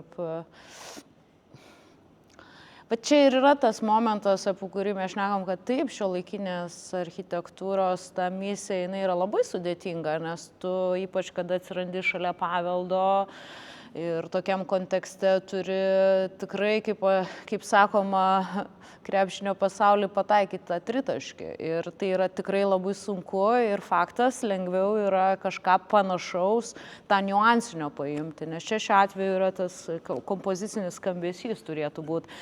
Tai todėl ir kelia Marijos radijos tas pastatas daug diskusijos dėl pačios architektūrinės išraiškos. Aš kaip tą pačią idėją matau, bet va šitoj vietoj ar tai pritrūko dar drąsos iki pabaigos. Va čia yra klausimas ir čia turbūt su autoriais reikėtų šnekėti. Ar galbūt buvo kažkokios tai problemos ir galbūt ir su įstatyminė bazė ir kažkokie buvo momentai, kuriuos reikėjo apžaisti, nes tie limitai jos, kaip sakyti, apžaidus gali gauti labai gražius dalykus, kitą kartą tai gali labai stipriai ir į kampą užmest. Dar biudžetiniai dalykai, kurie buvo, nes tikrai pats projektas, jisai, manau, kad šiaip kaip pati mintis sveikintinas, bet kad taip džiūgauti galutinį rezultatą, kaip su valdovų rūmais, neerzina, bet galėjo būti. Jo, mūsų tolerancija daugeliu atžvilgių yra galbūt, vadinkime, tas mūsų lietuviškas identitetas, kad mes susigyvenam, kaip susigyvenam su vamzdžiu, jeigu jo kažkas tikrai būtų nemėgęs, gal būtų jį ir nuėmę. Tai mes turime tą labai didelį pakantumą ir tai yra tam tikra mūsų istorinė patirtį. Ir galima išversti tai kaip dorybė, galima tai išversti kaip silpnybė, bet mes esam pakankamai pakantus. Visuomeniai mes mokam susitaikyti, nes neįpraėjo. Tai manau, kad čia ne tai, kad pakantume, nes aš taip pastebėjau dažnai, jeigu aš kažko nesuprantu, tai aš geriau patyliu. Tai yra tam tikras saugumo toksai momentas. Taip, neišsakyti savo nuomonės yra saugumas, dėl to, kad nuomonės išsakymas jisai visą laiką bus kažkieno tai kritikuojamas. Ta prasme, tu turint nuomonę, tu niekados nebūsi visiems tinkamas. Nes, taip jau yra. Mes su savo nuomonė, kaip sakant, taip, kažkam tai kažką gali kaip ir. Dėl to mes prisimam tokią poziciją, jinai yra ganėtinai saugi, ta pozicija, tokia neturėti nuomonės arba būti pakančiam ar panašiai.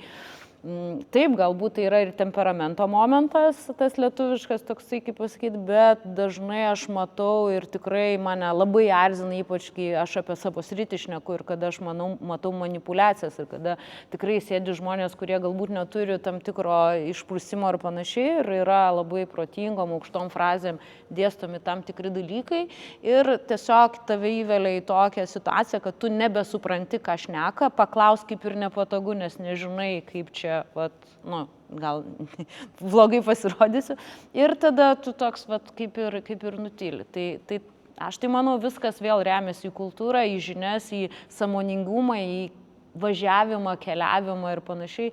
Ir tikrai tada net ir įstatymų raidė ar kažkas, visą tai galima diskutuoti ir galima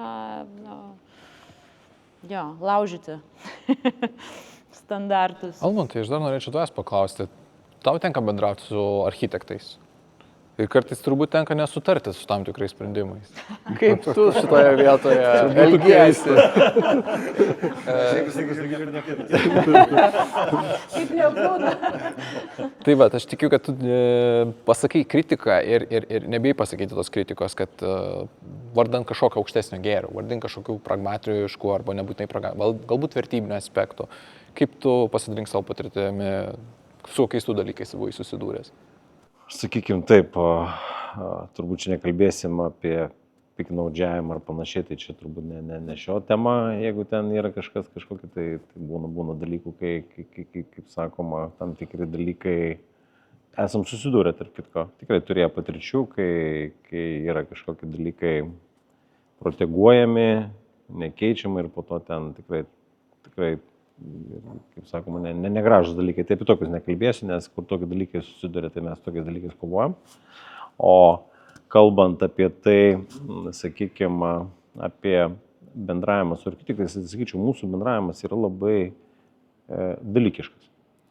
Ir tas bendravimas su architektais priklauso trys grandys. Aš visur sakau, kai projektas gali būti sėkmingas, pavyzdžiui, kaip ir šiandien, tai yra užsakovas, architektas, finansavimas, ne viskas viename. Visos šalys turi bendradarbiauti. Tai ko reikia, kad projektas būtų sėkmingas? Tai reikia ne architekto, rangovo, užsakovo. Ne mažiau. Ir tikrai vėl aš kelčiau tą patį atsakomybės klausimą, nes Lietuvoje labai patogu yra kažkuo užsidengti ir sakyti, ai man neleidžia viešų pirkimų įstatymas, ai aš neturiu pinigų, ai aš neturiu dar kažko. Toks muilas, sakykime. Tai kur tas atsiranda, projektai nebūna geri. Kur užsakovas žino, ko nori, ar ne? Tada atsiranda architektas ir rangovas, visada galima susitarti, visada galima ieškoti racionalių sprendimų. Ir šiuo metu mes kaip tik čia praeitą mėnesį užbaigėm vieną projektą Vilniaus universiteto medicinos fakultetą 19 000 kvadratmetrų. Tikrai daug visokių sprendimų, architektai tikrai turėjo nuomonę, bet visur susitarėm. Aišku, reikia susėsti, taip pat prie stalo sėdi, kaip sako, kūrybinės dirbtuvės, 10-15 kartų susitinki ir išsprendė. Bet svarbu diskutuoti, ne kituoju būdu diskutuoti. Ir trečia dedamoji užsakovas. Turi norėti, žinoti, ko nori ir tada rezultatas, apie tai, ką kalbėjom, kad rezultatas gaunas toksai kažkoks. Tai jeigu visos tos trys dedamosios yra, rezultatas gali gautis geras ir tikrai ten su racionaliu biudžeto ir nesusipykus architektų su statybininku. Tikrai galima sutarti. Klausimas, kokį keliu einam. Ar susitarimo, ar sakoma. Aš manau, kad galim, nes čia šiandien yra puikus pavyzdys, kaip yra iš statybos atstovas ir yra architektai ir mes kažkaip sugebam susikalbėti. Tai manau, kad labai gerai prasminam šitą momentą, šią puikią diskusiją. Ir turiu paminėti, kad esame unikalioje erdvėje. Tai yra Marmo Arko sandėlys, kuris yra nuostabus showroomas, nuostabi ekspozicija. O prieš 200 metų čia buvo kunigaikščių Oginskių arklidės. Tiesa, sovietmečiu įvyko pokyčių, jis buvo išbruktas iš saugomos architektūros sąrašo. Čia buvo atsidarę elektrikų dirbtuvės, autoservisai, bet štai sąmoningas verslas susijungė su architektais, prikėlė erdvę naujam gyvenimui. Įvyko transformacija. Ir kas galėjo pagalvoti, ar galėjo Oginskiai pagalvoti, kad čia kažkada mes šnekėsimės ir kalbėsime apie tokius dalykus ir prisiminsim juos. Tai yra nuostabus pavyzdys. Ir norėčiau reziumuoti mūsų visą pokalbį, kur buvo išties įdomu jūsų klausyti minčių. Aš tikiu, kad mes galėtume prailgti net iki kelių valandų podcast'o, bet aš noriu branginti šitą laiką kartu, kurį mes skiriame čia ir noriu padėkoti auditorijai, kuris susirinko čia. Noriu padėkoti ypač už svetingumą Marmo Arką Erikai. Erika, ačiū tau labai už tokį nuostabų priėmimą, už tai, kad mes turėjom tokį jaukų, šiltą susitikimą ir tavo komanda, ir tavo įdirbis jautėsi labai stiprus. Tai aš džiaugiuosi asmeniškai, aš tikiuosi, kad ir gerbiami svečiai buvo jauku, patogu ir malonu. Ką norėčiau dar paminėti, tai kad jūsų laukia dovanos, mes būtinai norime jums padėkoti už skirtą laiką ir žinoma, noriu visiems susirinkusiems padėkoti. Ačiū, kad jūs skyrėt laiką, ačiū, kad atvažiavote čia į Rietavą ir aš pažadu, kad mes tęsime šitą projektą, mes turėsime dar puikių įdomių pokalbių, jau tiesa kitose erdvėse, jau pas kitus partnerius, bet aš džiaugiuosi, kad jūs mumis tikite ir žiūrite ir klausote, sekite mūsų socialiniai medijai, tiesa, mes jau norime keltis ir į internetinę erdvę interjerodialogai.lt, ten rasite visą informaciją apie mūsų projektą, apie partnerius ir apie mūsų svečius. Ir jeigu turėsite klausimų ir norėsite partnerystės, visada kreipkitės. Tai ačiū Jums labai. Tiek už skirtą laiką. Ačiū.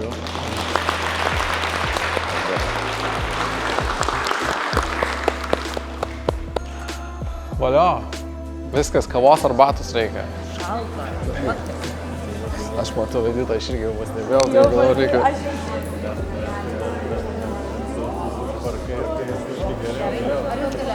Mes turim fotografę ir padarys nuotrauką profesionalių. Tiesa, jūs nepabėgėt, būtinai padarysim kartu nuotrauką. Man reikės.